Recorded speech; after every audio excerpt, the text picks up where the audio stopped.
Welcome to Wild Treasures, our series that celebrates South Africa's conservation efforts. Today we'll be taking a look at a bird that spends 70% of its day on land, the ground hornbill.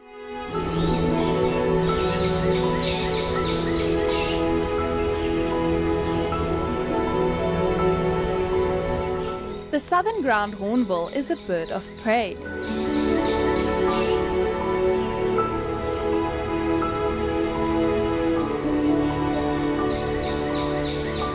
The largest of the 54 types of hornbills found in Asia, India and sub-Saharan Africa.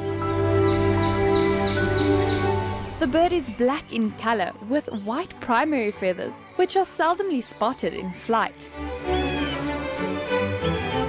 They are also characterized by a long beak and a red patch of bare skin on the face and throat. This patch differs in coloration during the juvenile stages of the bird's life and is usually yellow when the birds are young. The patch is said to keep dust out of their eyes in the dry seasons. The female birds weigh anything from 2.2 to 4.6 kilograms, while the males are slightly heavier, weighing between 3.5 and 6.2 kilograms. The bird stands between 90 and 129 centimeters in height, with the largest wing chord measured to 61.8 centimeters.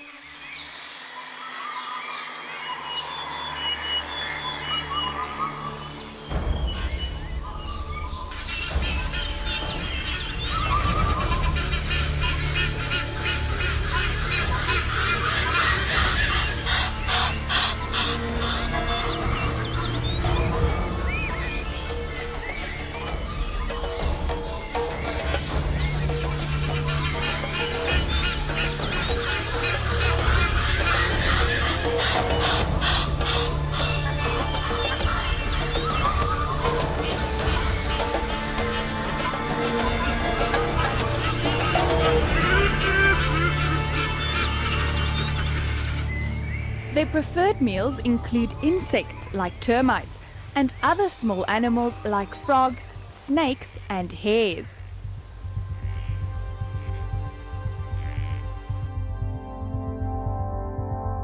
Known as lehututu in northern Sotho, the birds have a distinctive sound that can be heard up to 5 kilometers away. Southern ground hornbills live in groups of up to 10 individuals and are found in Namibia, Angola, Burundi, Kenya and South Africa, where they are mainly confined to national parks and reserves as they prefer open fields. I got out my bed early this morning, just for the rooster crow for days. Got out my bed early this morning, folks now. Hey, just had left. You know I was wrong, man.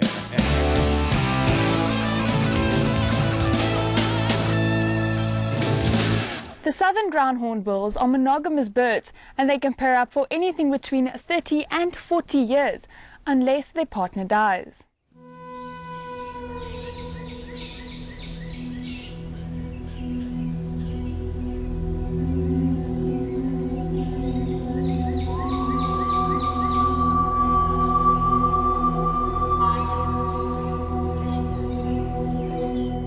Just over 50 kilometers outside of Bella Bella is Mabulu Private Game Reserve, home of the Mabula Ground Hornbill Project, an organization dedicated towards the conservation of this magnificent creature. The work that we do entails a broad spectrum of things. The species has a lot of threats that it faces, and it also breeds very slowly, so it simply can't breed fast enough in the face of those threats. So to try any one thing to try and solve the problem isn't going to work. So what we do, everything sort of starts with education and awareness, trying to make sure that people are aware of the species, they're aware of what the problems are, and then how they can manage and change things within their communities to make things better for the species. So that's sort of the starting ground for everything that we do. The more we learn about the species, the more we find out how little we understand. So there's a lot of research that goes into various aspects of the species. We're now busy looking into the genetics, into the vocalizations, things like the artificial nests, how to do that properly. And so, yeah, each step that we take leads to a whole bunch of new questions that we have to try and answer. And then we also do the reintroduction. So what happens is we harvest chicks from Kruger National Park and from wild nests in the Lowveld. We take these chicks to hand rearers who hand rear them, and then these are then released back into the wild. Lucy Kemp, the brains behind the project, has a team behind her that help with the studying of the bird's behavior and characteristics.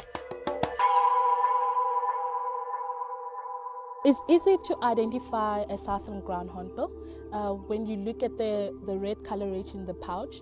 So for a male adult ground hornbill, it will have a totally red pouch with a bill that is very black, and it will have black feathers with white primary feathers. But normally when they're foraging and when they're walking, you won't see the white primary feathers. You'll only be able to see them when they fly. And with a adult female ground hornbill, it has a bit of blue just under the bill. It differs with every individual. Some you might be able to see it from far, and some you can't really notice it that easily, but that's how you notice it. And with a juvenile Southern Ground Hornbill, this red coloration is totally cream, and as it grows older and older and older, that red coloration comes in spots. And then the only way you will notice how old it is, it might have just a little bit a ring here on the edges, a cream one, and the bill will be white. So like this bill here, the bird that we've got here, you can see is an adult, but still is young because the bill is not totally black yet. But once they are above 5 years old, that bill goes totally black, the pouch goes totally red, and then you will notice how old it is. But normally you just look at the pouch, the bill, and also the coloring of the feathers. If they're still a little bit brown like this, it's still a juvenile. And if they go totally black, then that's an adult Southern Ground Hornbill. And with the juveniles as well, their eyes are still a little bit blue, and as they grow older, then it gets to that yellow coloration.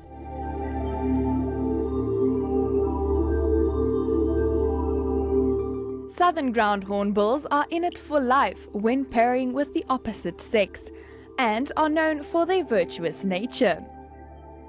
They reach maturity at 6 to 7 years of age, but many don't mate at this stage.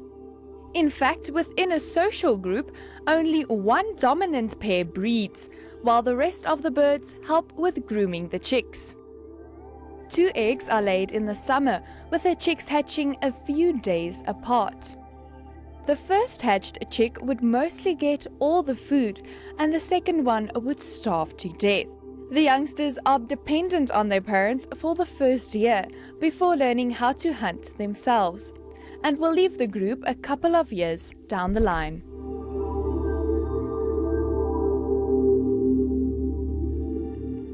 They're very long-lived. They live for about 50, sometimes go to 70 years old. And as I said, they're very social birds, so hence that's why they play quite a lot with each other. And also, they're very culturally valued, I'd say. So those are some of the characteristics that I see in them.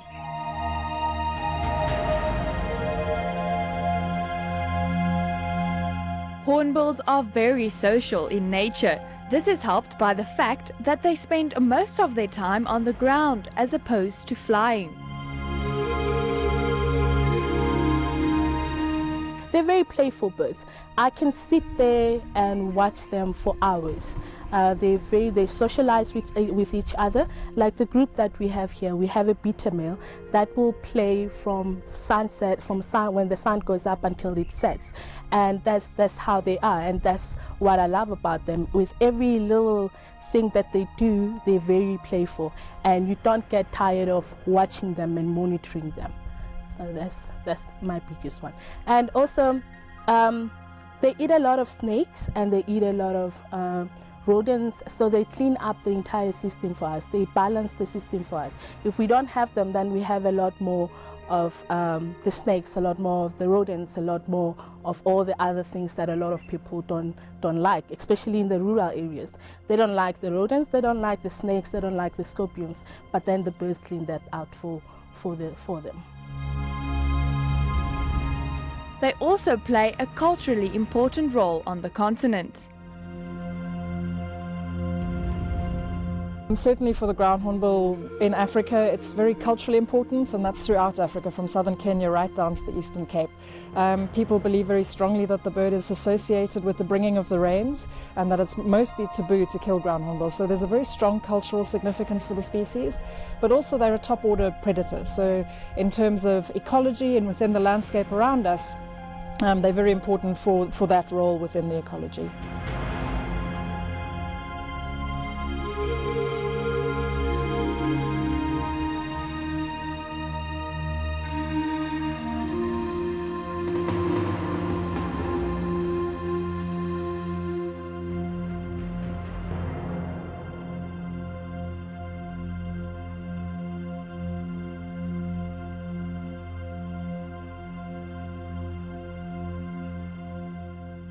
In some cultures, the arrival of the ground hornbill is a symbol of the upcoming rainy season, making it taboo to kill this bird.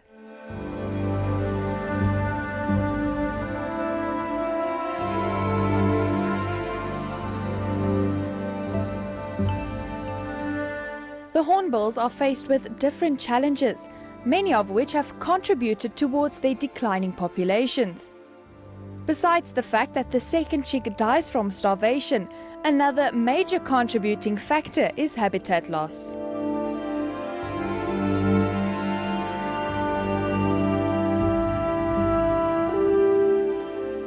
The biggest problem I'd say is habitat loss. They lose their habitat, they don't have any other place to go nest in. That means they lose all their nesting sites, and then they don't have the big open plains anymore to go and forage in. These birds, they like to see where they're going, they like to see if there's a predator coming towards them so they can fly off. So they need the big and nice open plains. And also with loss of habitat, there's a lot of people coming into new places and a lot of new farmers and new farms being built in those areas where the birds used to be. So then poison comes in, and then a lot of people need firewood, then all the trees are being cut. So I think if we give them the space that they need, then that might help them.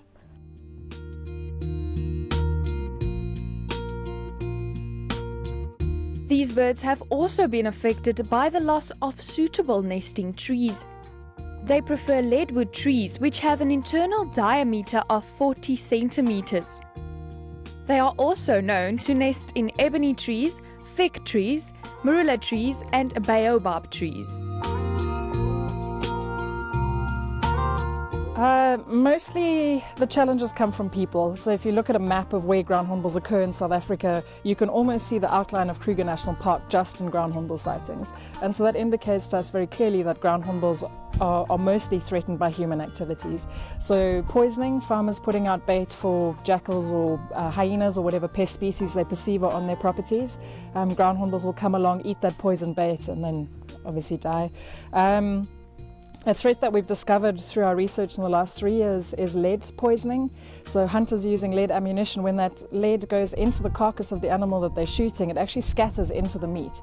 And if any of that meat is left in the veld after the hunt and ground hornbills find it, that lead is enough to kill a ground hornbill, and it only takes about half of a rice grain of lead to be able to kill a ground hornbill. So that's a new threat that we've discovered.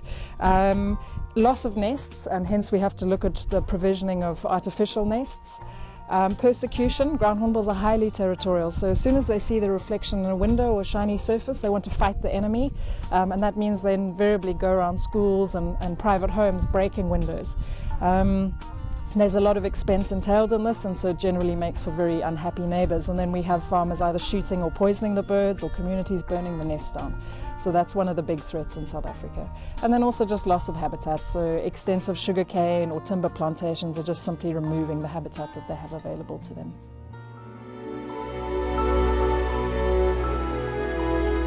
Other threats to these birds include traditional use, persecution, electrocution on power lines and transformer boxes, and indirect poisoning, where poisoned bait is put out by farmers for other damage-causing animals, and by fault the bait gets eaten by hornbills.